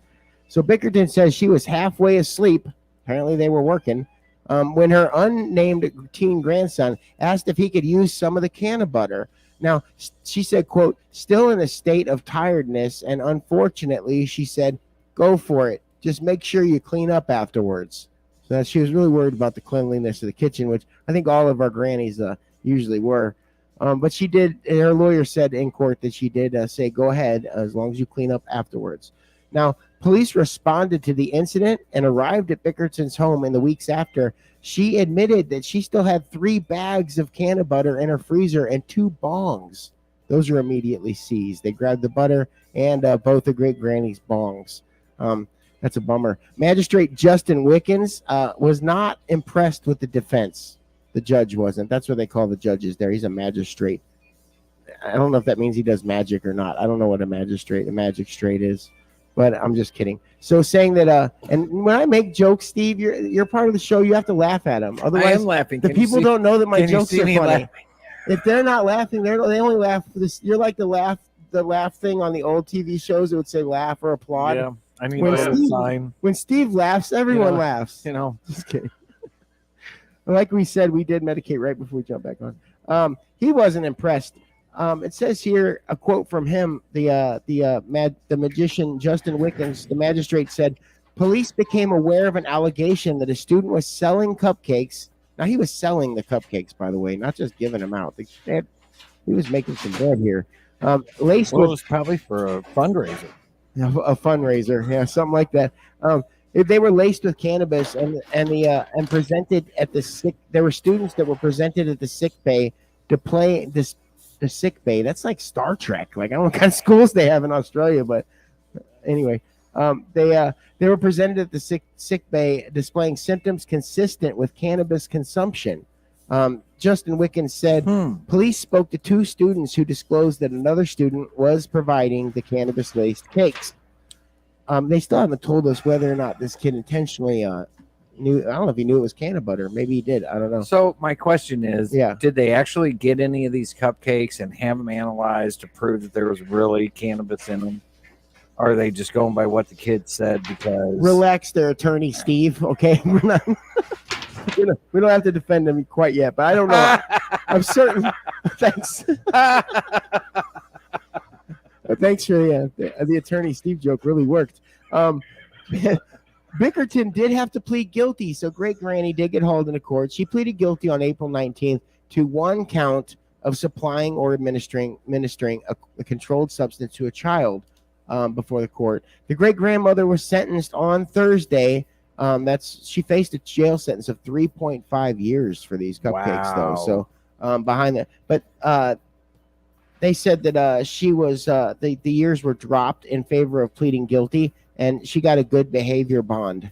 I don't know what that is in Australia. I think that's like great granny go home, but don't do it again type slap on the wrist. It doesn't even say anything about a fine, and it does say for I know. So was it medical down there? Is it legal? No, it's a no. there's a Okay, big no-no on the okay. cupcakes going through school. Okay. Well, I mean, just even cannabis in Australia. No, right? it's highly illegal. They can't even distribute those hemp products down there right now. So like the Wilford CBD smokes and stuff, you can't get those down there. Okay, Kind of ridiculous. Go ahead, Justin. I was to say that the country. The cool part about, I mean, I know people don't like us joking around about this kind of stuff, but we're talking about cannabis, right? Right. So it's not like we're talking about somebody got into grandma's oxy or grandma's diabetes medication, which has happened, or fentanyl or any of that kind of stuff. So we almost instantly know that the end of that story is going to be somebody got extremely high, didn't intend to, and then they got in some trouble. You know, yeah. It doesn't end with somebody's dead or there are 12 kids that are dead because of this, whatever it is. And for the rest of the school year, that guy was asked if he had any more cupcakes. Right. Dude is going to be known day. forever and ever. Amen. Like when they swapped pudding pops. Right. He swapped those pudding cups around and made a little side hustle out of that whole deal. I'm saying it does say here for those concerned. I know Steve. For the FM side, looks like the laughing sign. For the FM side of things, where you guys just hear us in the cars and on your radios, Justin keeps holding up a laugh now sign. It's our new laugh track. Yeah. So when you hear Steve laugh maniacally, apparently that's what he's doing there. It does say, Steve, you missed your cue, bro. All right. So it does say here that Steve was worried about this. No charges were given to the great grandson for a distribution of said cupcakes. And the grandson really did not know it was actually cannabis butter. It doesn't butter. say that in here. That's what I can't find. It says in there that he asked his grandma if he could use the can of butter. No, or did it say the can of butter? Bickerton says she was halfway asleep when her unnamed teen grandson asked if he could use some of the can of butter. She said can of butter, yeah. Meaning infused butter. Right. So the kid she's saying the kid knew. Yeah. And he sold them. Like I feel like he's like the Waxy Brown like of Bickerton when I was that age. I probably would have done that, I think. Hey grandma. Right. Come on. Nudge you're all like quiet. Okay, he's a camera. Whatever. Keep it clean. Like, you know, that was her only deal. You got to keep the kitchen clean. I feel attacked. But all right, so let's talk about a little bit more trouble in Little China. I told you I'd talk about some weed that did not go missing in the Bermuda Triangle. Now, here's a little story for you cats. U.S. Customs and Border Patrol protection officials in Philadelphia They intercepted a Bermuda bound, and Steve, this one's going to have some good numbers for you. You're about to find out how much cannabis is worth in Bermuda. So in Philadelphia, they intercepted a Bermuda-bound package filled with nearly 8 pounds of marijuana. Now, the CBP officers were examining outbound international packages when they came across the drug-filled parcel. Pictures show 7 vacuum-sealed bags packed with marijuana. The CBP says the drugs were found inside an air fryer. So they had packed almost 8 pounds inside an air fryer. Oh. What happens if you air fry weed? I guess who knows? The package was shipped from Ocean County, New Jersey. Okay, so all 7 pounds. You get a really dry high when you air fry it. Laugh now. Ha ha ha. Hey, so Get that. at a combined 7 pounds, 7 pounds and 11 ounces. It says the street value of those drugs. Now, Steve, what do you think the street value is on 7 pounds, 11 ounces? You think 7 pounds, 11 ounces. Yeah, out there in street Philly, value in Philly. Yeah. Let's see. 7 times 8 is 48. So I don't know. 17,000. Yeah, I was gonna say 18 grand. I know you were going to be right on it somewhere. I saw you going there. It says that, however, this is from the CBP there. They said, however, this load is worth about $150,000 in Bermuda because high potency U.S. marijuana is fetching prices many times higher across the globe right now. How much did you just say? Right? 100,000? $150,000 for 7 pounds. Were you about to ship some? You're grabbing your FedEx app? What are you doing right now? Yeah. I'm surprised that number is that high, actually. Yeah. I thought it would be much higher because it's federal government pricing cannabis. So they're, this is a $40 million bust. The original one. Yeah, I thought Steve was going into like 60,000 on that one. He's like, well, that's $18,750 per pound. How much? $18,750 per pound. What's that, an ounce? Divide that by 16. Waxy Brown's Flower Power Hour math moment is brought to you by the letter C for cannabis. Say that again, Justin. So Waxy Brown's Flower Power Hour math calculation is brought to you by the letter C for cannabis. Right, and the number joint. Hey, how much is an ounce? An ounce is $1,171. You folks, you patients in Missouri have the audacity to complain about our prices when there's $1,100 ounces going around out there. Is it 1,100? Yeah.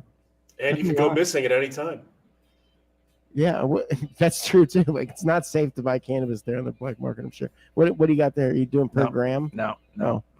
He's trying to get a hold of the folks he can talk to about. I get what's happening here. It's unbelievable. Yeah, you know, absolutely. That's way bizarre. How bizarre? Yeah, and you only have to send over an air fryer. $150,000 air fryer. Go Sears. Like to make $100 grand. Right. Well, that's if you have a $50,000 air fryer. Even the original. I mean, that's wild. It's absolutely bananas. Bermuda. It's not what makes the air fryer expensive, Waxy. I'm just throwing that out there. It's in it. Oh, it's not the components. Are there casinos down there in Bermuda?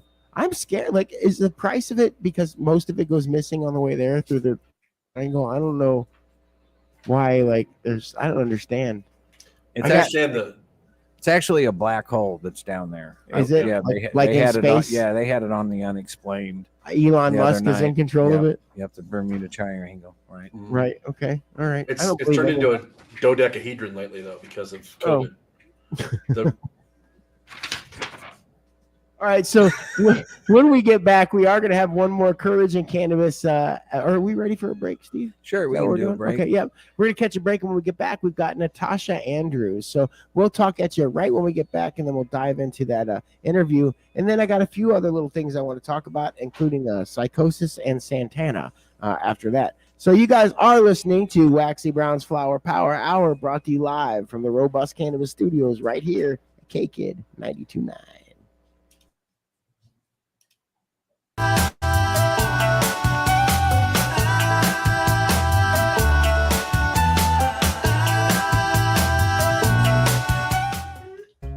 I'm so freaking tired this morning. Isn't saying something is indescribable just describing it? If a pregnant woman goes swimming, is she a submarine? What if two bots match on Tinder? Do they ever give up? Do fish get seasick in storms? Why is abbreviated such a long word?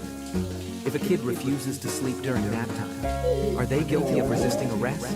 Pizza is a circle, cut into triangles, and delivered in a square. Wax Off is the greatest dab cleaner ever. Kinda slippery. Huh? Not again! Thanks for waking me up, Lil Waxy.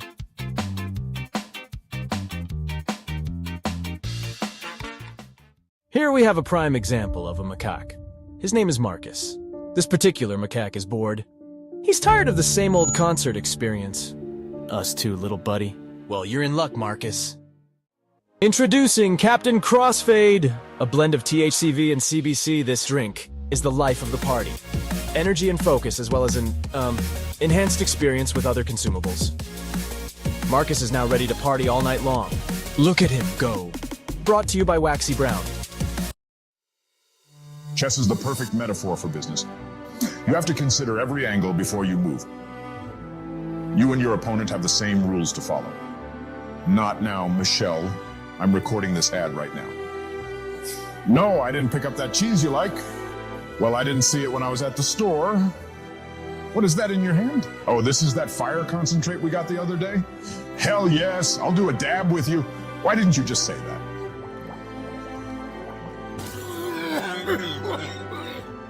Oh, this is still recording. Check out the creative minds at Route 66 Labs. Obama. Out!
People always ask me, how do you do it? What's your secret? How long did it take? What kind of dedication do you have? How do you do it every day? Well, the truth is, I'm high as shit most of the time, and I wax off a lot. I mean a lot.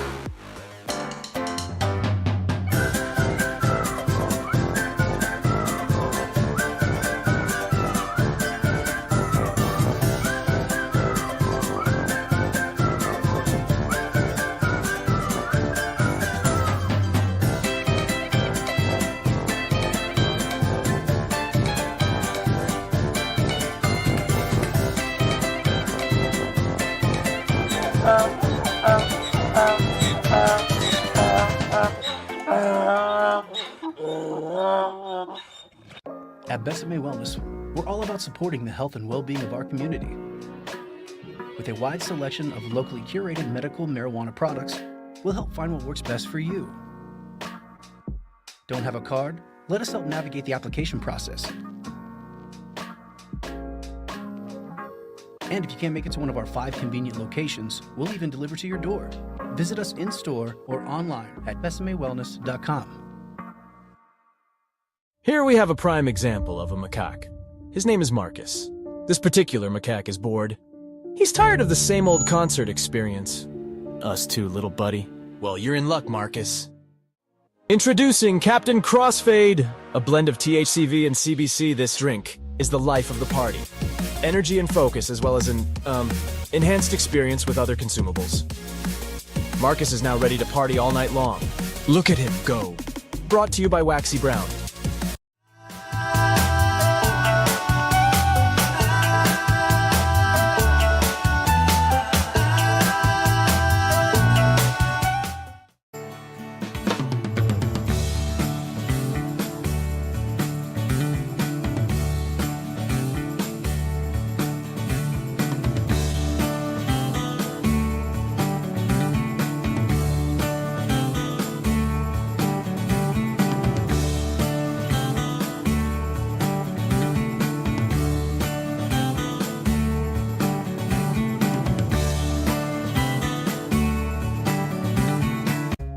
I'm so freaking tired this morning. Isn't saying something is indescribable just describing it?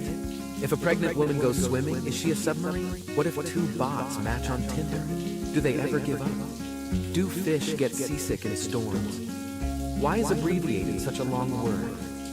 If a kid refuses to sleep during nap time, are they guilty of resisting arrest? Pizza is a circle, cut into triangles, and delivered in a square. Hey everybody, welcome back to Waxy Brown's Flower Power Hour. That's 2 hours of cannabis talk radio right here at the Robust Cannabis Studios at K-Kid 92.9, and we got about a half hour of that 2 hour cannabis talk radio left for y'all. Now, I'd like to take a quick moment to talk about the Courage in Cannabis Volume 2 book before I get into the interview with Natasha Andrews from that book. That is a wonderful book that's coming out here in the springtime. That book is presented by Dr. Bridget Cole-Williams and her team, who are just an absolute wonderful driving force behind getting this information and education out to folks and highlighting all these wonderful cannabis stories that you guys have gotten here over the last couple months here on the Flower Power Hour. We're super excited to keep bringing all that wonderful content from that book and that team. And right now I'd like to introduce this interview from Natasha Andrews, and you guys are going to enjoy this. So sit back and take a peep and listen to this wonderful story from the Courage in Cannabis book, Volume 2 by Dr. Bridget Cole-Williams. With one of the Courage in Cannabis authors. Available for sale this spring. Visit courageincannabis.com for more info. We are continuing this really exciting series that we have, the Courage in Cannabis Volume 2 series. That's a book that we know is going to be a bestseller by Dr. Bridget Cole-Williams. We've got one of our superstar authors on. Welcome to the show, Natasha Andrews. Natasha is an author, an activist, an advocate, and a huge voice in the cannabis space as the founder of the National Association of Black Cannabis Lawyers and the owner of Evergreen Solutions. Welcome to the Flower Power Hour, Natasha. We've got a lot to talk about. How are you? I am great. Thank you for having me. You betcha. Very cool. First, I have to ask you, what's it like to be in this new book coming out? It's pretty exciting. I've got to be honest. I hadn't necessarily planned out this portion of the path, but I am incredibly honored and humbled to be a part of this project, and I hope that my words are able to impact people positively. Very cool. Now, before the interview, Natasha and I talked a little bit, and Natasha, you discovered the Courage in Cannabis Volume 1 book before this opportunity presented itself. What was that like running into the first book? I've kind of learned cannabis from the academic side, so I'm a real nerd. I try to get my hands on as many books as I can just to really understand. It's just such a robust, industry. And when I saw it, I was intrigued by the concept of it, reading other people's stories and just seeing, wow, we all have a story, right? We all have something that ties us to this plant or makes us feel the way that we do about the plant. And so I thought that was interesting. Very cool. So I'm going to ask you a question that I think is a pretty important question for us here on the show. We like to know What did your path to cannabis look like? How did you run into the plant? How did it find its way into your life in such an obviously a massive way? It's interesting. My path is not a straight one, but I think what kind of set it off was I worked previously as an immigration attorney. I've been an attorney for 25 years now, and practicing immigration, I saw a recurrence of people who were deported, were detained, deported, and ultimately banned from reentry into the country. And a lot of times there was a connection there with nonviolent, low-level cannabis convictions. Not always, but that seemed to be a recurring theme. And it struck me as somewhat odd, but I have to be honest and say that that wasn't the spark that triggered it for me. It actually took taking a trip out to Seattle, Washington, and being in an open market for the very first time. I had never been anywhere where people were just smoking in the street. I'm like, do you guys know you're doing this out loud? It was exciting, but kind of disturbing and surreal. It was a very unique experience that will probably always stand out in my mind. But I knew that after this one weekend of just kind of wild everything goes, I was going to get back on the plane, fly back home, where I was going to see people, and I'd have to tell them, hey, your mother, father, brother, sister is getting removed for the very same thing I had seen people just experiencing life. And that really set me on a quest to find out what that was about. Why such a huge disparity? Why didn't it look the same? I didn't visit a foreign country, I visited a different state. Right. So, and what, I guess the question is, what did you find out there? What brought you today? What's the information that you got from that? well, in my own research, what I've come across is just kind of unveiling the historical context. How did cannabis come to be prohibited in the US, and why is it such a controversial issue? Why these radically different, polar opposite beliefs? This is a plant with no medicinal value. This is a plant with high medicinal value. This is something that is addictive. This is something that is not addictive. How could we be same place, same time, and not be able to determine what are fact and what are not fact? And through that journey, I learned a lot about the propaganda that went into demonizing the plant and the people, why that was started, who it was started by. And what I found was an interesting connection that I'm still working on uncovering with regards to the rise in privatized prisons and the war on drugs, and how a prison is a business, right? A privatized prison is a business, and all businesses industry kind of have the same objective, which is to make money. So how do private prisons make money? Filling beds. And why not cannabis, right? Easy way to fill a bed. There are just a lot of layers there on why it's so easy to discard people who use cannabis. And who's gonna argue, right? Because people are on drugs. They're for the community. Convince everyone that it's addictive and it makes you violent, and it's easy for everyone to champion the idea of getting them off the street. Right. And and cannabis prohibition has definitely affected some portions of our society much more than others. I've never really seen a violent cannabis person in my life. Everyone I've ever met that's high on cannabis is just like, what's up, bro? Violently sleeping and violently eating are apparently the main things we need to be concerned about in our country, unbeknownst to me. I tore up those Doritos. Yeah, maybe it's the Doritos that started the whole movement. Who knows? It's Taco Bell for me is my problem. It's that's funny. Wow. Chili cheese burritos. So tell me a little bit about you're the founder of the National Association of Black Cannabis Lawyers. Take me a walk on how that started, because that's got to be a good little story there. To be honest with you, it's an accident. I don't know how it started. It did not set out to start a national organization, and I don't know how many people have started national organizations by accident, but I'm telling you, it is what lets me know that this is a divine path that I'm on, and this is not of my doing. But at the end of the day, once I got on this path, I can be a dog with a bone sometimes. I got on this path and I wanted to find other people like me who were maybe clueless or indifferent to this subject that was raging around them, and kind of uncover it. And obviously the legal piece is huge for me, not just because I'm an attorney, but because we are literally living in a revolutionary time right now. We're watching an entire area of law be developed, and that's not typical. So in my search to find others like me, I found the same problem that you find throughout cannabis as an industry, is a lack of diversity. And that became my next problem. Not because there aren't some outstanding people doing phenomenal work in the industry, but I just don't understand how we think we're going to achieve success if we don't first deal with diversity, right? If you've got only one perspective coming to the table, then you're missing out on everything else. And so I set out to find other Black attorneys and to find out what they were doing in this space. And if I was looking for pearls in oysters, it might have been easier. It was a huge challenge for me. And I found that everyone knew the same 10 people. And I thought to myself, there has to be an organization. Of course, I couldn't find such an organization. And I ultimately said, if I can't find the organization, then I'm going to hold up a beacon and I'm going to make them find me. And just about 2 years later, here we are, where everywhere that we go, everyone that we talk to, the same thing is repeated, that this is so needed. This is so needed. So that's just confirmation to me. Yeah, I'm going to ask kind of a little bit of a tougher question for you.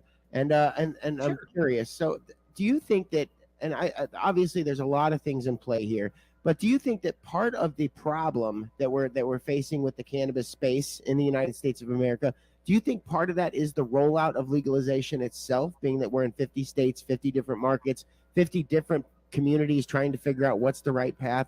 Do you think that that's part of the problem? And if you do you think that's a minuscule part or a major part? So I think that is definitely a major factor, right? I find it interesting that the country had no problem taking a stance when it came to prohibition and demonization, and now all of a sudden everyone's hands are tied. I think that's really, I can cause the damage, but don't ask me to fix it. I don't know. I can't do that. It's up to every state to figure out how to fix it. That's a little bit surreal to me. But it's hard to function as a unit when you have 50 different ways of doing things, and you've got egos, and you've got politicking, and you've got posturing, all kind of coming into the mix, when everyone wants to reinvent the wheel instead of saying, okay, this is how it was done right here, let's emulate that. It just makes it a challenge. I think even bigger, though, is the fact that we have an honesty problem. Unfortunately, we don't so much like to deal with the truth of our history in this nation. And I think we're seeing the result of that. If we would face and deal with some of the truths in our history, and we would say, okay, this is how we did this wrong as a nation, so let's find a solution that makes this better. I think if we approached it from that place, we would see much more success than the whole, let's bury our head in the sand, pretend history never happened, and let's just stack on a bow of DEI on top. Yeah, I think that's one of the fears, I think, that, well, at least I myself have, and I know a lot of advocates do, is that as the federal government decides that, yes, it's time to make money off this plant, and yes, the rest of America believes that it should be legal, I do believe that they're going to try and demonize it still just a little bit in order to help the folks out there that have been helping them, big pharma, things like that. I think that voices like yourself and people behind this, like the authors in this book, I think that with combined help, I think as a community and as a culture, if we could get together, we could make a lot of change here that would make for a better America, a better cannabis America. I think we could also be an example to other industry, right? We resist diversity of thought and diversity. We treat it as if we're doing something special, when that's the very fiber of who we are, right? So it's not special that we have diverse settings for decision making. That's who we are. We should lean into that superpower instead of being fearful of, well, we don't like change. We like change when it brings change, right? When it brings dollars in, we love change. Like, this is the newest, hottest thing. We love it. But when it comes to, okay, how can we structurally change things? So what, they've been done this way for 100, 200, 300 years. Doesn't mean it's the only way to do it. Doesn't even mean it's the best way to do it. So let's kind of visit and investigate what is the best way to do it. And I still maintain that the best way to do it is to have those different voices, right? Not everyone's story is the same. You can flip through the Courage in Cannabis book and see yourself in one story, two stories, but you're not going to see yourself in every story because everyone has a different pathway, right? So let's take advantage of that and include the people whose story is different than mine. It's important that we include it because I'm going to miss stuff every day because of the way my path looks and the fact that I'm looking through my lens. So I need to be surrounded by people whose path is different so I can see the issues that affect them. Wow. Perspective, right? Okay, so that brings me to my next question, Natasha. I'm a reader. I've discovered this book. I'm opening up your chapter. What is it that you want me to read and walk away with forever? I like to think that my chapter is dedicated to the skeptics, right? Because we are polarized. It's dedicated to the people who are like, this is not my world, this is not my lane, whether it's because they think they're above it all or it doesn't affect them.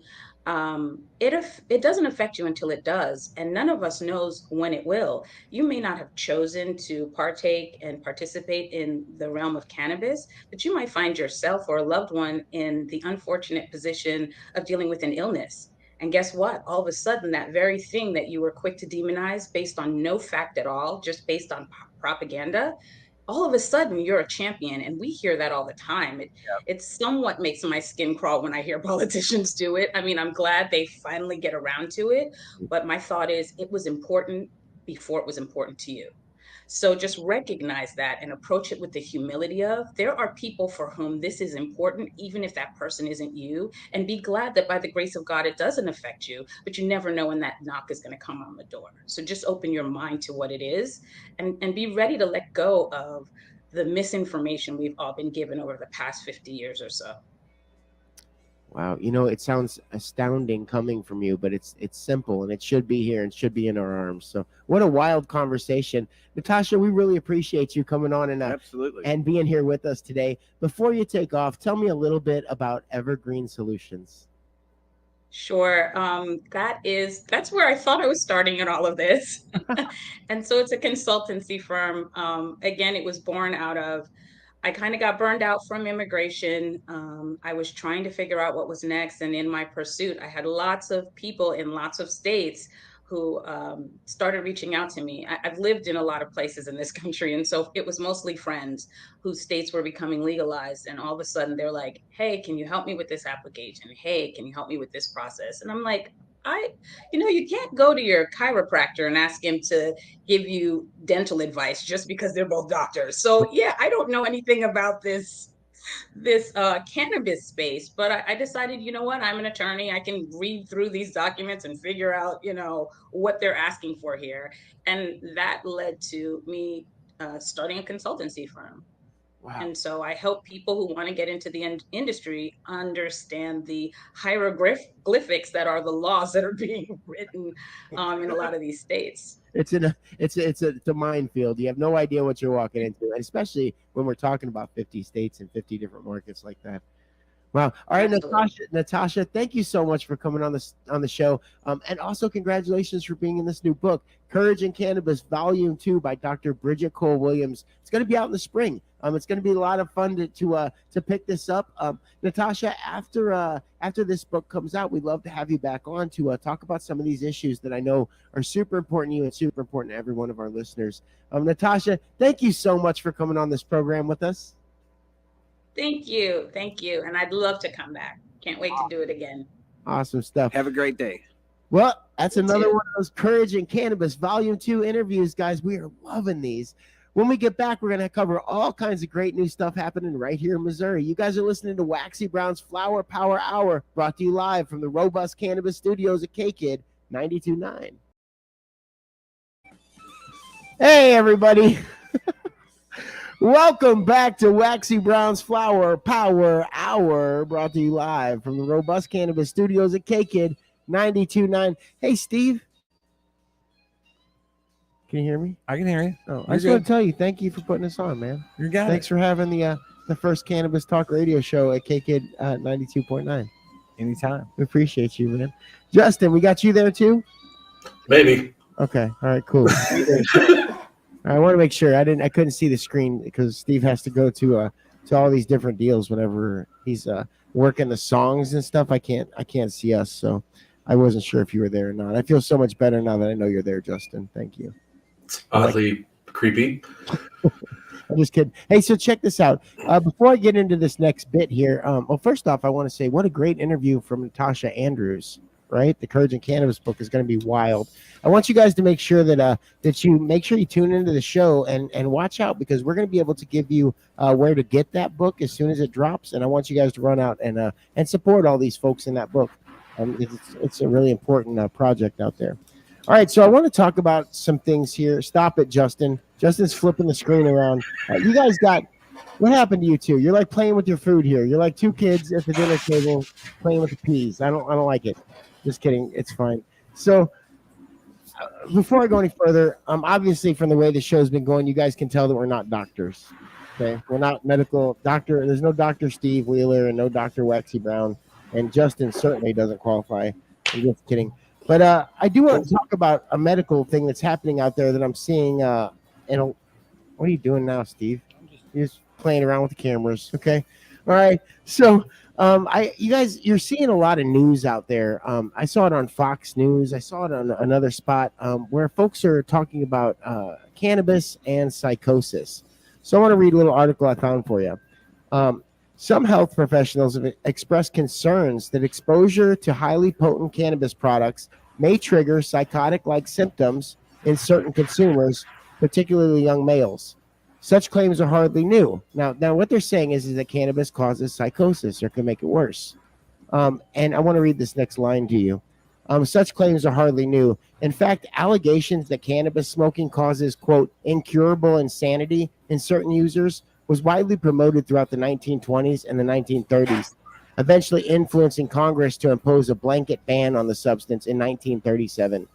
So I want to talk a little bit about how prohibition really affects the conversation that we're having nowadays, which it seems like we're emulating some of the same conversations that they had then during Prohibition in 1937. You know, I see these articles come up and they're talking about cannabis and psychosis, and it mirrors the same conversations that they had during reefer madness, which was the incurable insanity that cannabis caused, as well as a lot of other things. What are you guys laughing at? I'm just the audacity. No, just I hate to say it. Obviously, they have never consumed, so. But it makes you think too, like folks that are behind, like if I'm on a news program and I'm one of the three cats there giving the news program, you're gonna have a hard time making me read out stuff like this without laughing, because there's just no way that all these people in these rooms don't smoke cannabis. All the people in Fox News don't smoke cannabis. The folks that are behind the cameras, in front of the cameras, get out of here with that, right? Well, and that's where, you know, hate to say it, that's where the hypocritical side comes into point too. Yeah. You know, they're being paid to say something, but yet in their own life, they're a user or they're a consumer. Yeah. You know? And it's interesting too, because the media had a big push with Prohibition in 1937. Randolph Hearst obviously was the one funding a lot of this, who was a big newspaper back then. So it's interesting that media even has the audacity to dip their toe in this water after being part of the problem from the very, very, very beginning. Waxy, you're technically media too, buddy. No. See, I think of it like this. Like, no, you remember when? No. Well, you remember when Jon Stewart went on with Bill O'Reilly.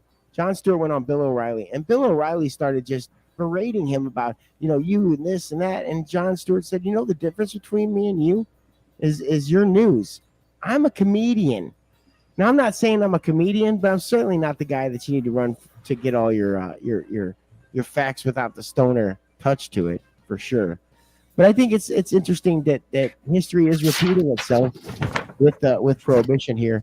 Now, is there any merit to claims that today's cannabis use poses unique harms to one's mental health? particularly with respect to increasing one's risk of suffering from a psychotic break? Fortunately, several studies published within the past few months shed some much needed light on this subject. Now, a lot of the news correspondents, they're jumping with this psychosis and cannabis conversation, when actually this has already been talked about before, and there's a lot more research these folks are giving us that are making us privy to. In reality, acute cannabis-induced psychosis is rare, and those who experience it typically either are predisposed to psychosis or have a pre-existing psychiatric disorder. For example, Canadian researchers recently assessed mental or behavioral-related hospitalizations among a cohort of more than 23,000 medical cannabis patients. During the course of that study, only 26 subjects were hospitalized for exhibiting disorders due to the use of cannabis. 26 subjects out of 23,000, they said, were having some issues with the cannabis. European data tells a similar story. In a study published in September, now this is in the translational psychiatry, an international team of scientists assessed incidences of cannabis-associated psychotic symptoms in a cohort of 230,000 consumers. 230,000 consumers. They determined that fewer than 0.5% of them ever had experienced symptoms requiring medical intervention, a rate that was similar to that associated with other medicinal drugs. So that most of these who did so have been previously diagnosed with either bipolar disorder or psychosis. So the folks that they did have issues with, out of the 0.5%, had some mental issues already. So it's kind of wild to see that go in that direction.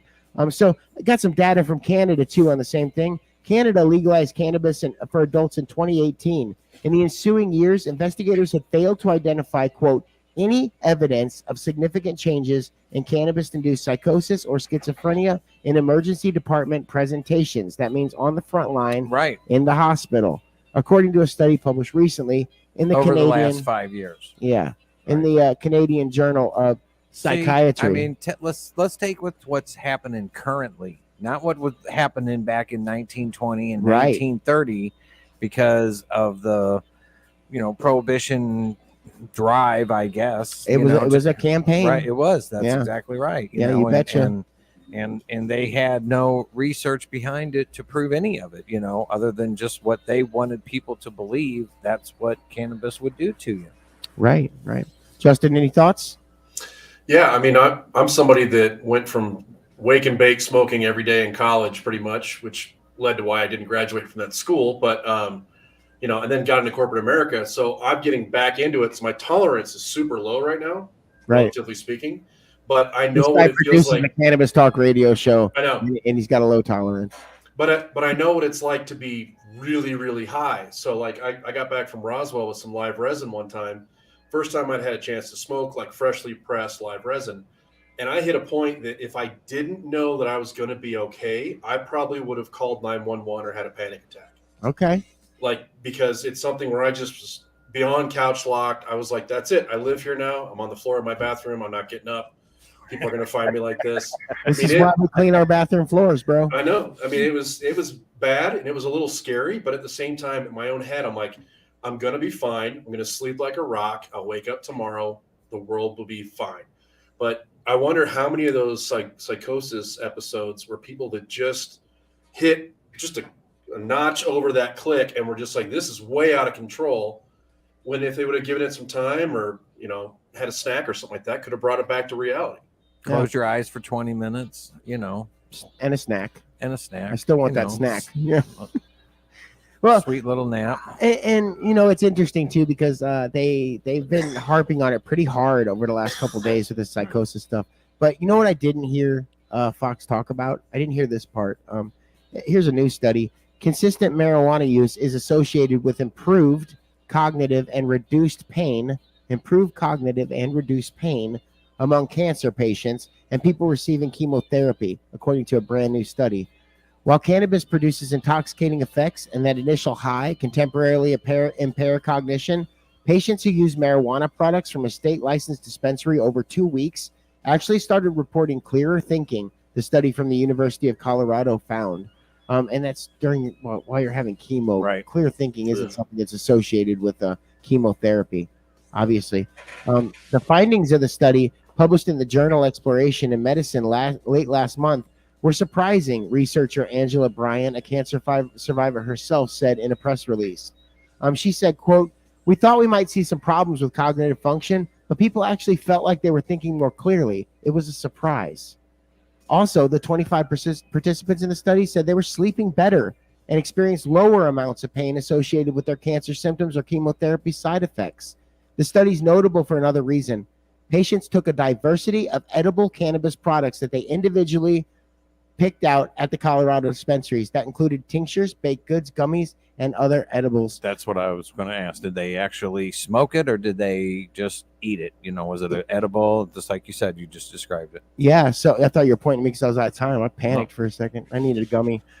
They said that included infused tinctures, baked goods, gummies, and other cannabis edibles with varying cannabinoid profiles. So they just got to go in and pick out whatever products they wanted. So there wasn't a regimen of you need 1,200 milligrams here. They introduced all these edibles in at their own pace. Right. So if they were medicating themselves, they wouldn't need these researchers to go into the dispensaries for them. Go get 2 weeks worth of edibles. Because marijuana remains federally prohibited, the majority of studies that take place in the U.S. rely on. And this is why this is important. Okay, why we talk about the edibles and full spectrum is important.